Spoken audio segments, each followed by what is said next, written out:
সম্মানিত ভিউয়ার্স, এখন যে জায়গাটিতে আমি রয়েছি সেই জায়গাটি হচ্ছে মোংলা যে পোর্ট।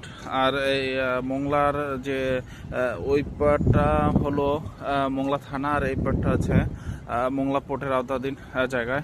আর এখন যে আপনারা বোটগুলো দেখতে পাচ্ছেন, এই বোটে করে সুন্দরবন ঘুরতে যাওয়া যায় আর কি, ভাড়া করে নিয়ে। এখানে প্রচুর পরিমাণ বোট রয়েছে।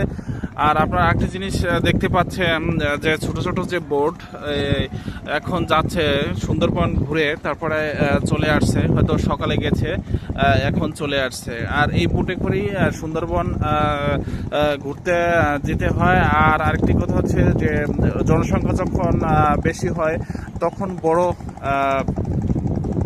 বড় লঞ্চের মতো আর কি লঞ্চ আছে, এবং ট্রলারও আছে, ছোট ছোট ট্রলারও আছে। এই যে দিকটা দেখতে পাচ্ছেন, এই দিকটা দিয়েই হচ্ছে সুন্দরবন যেতে হয়।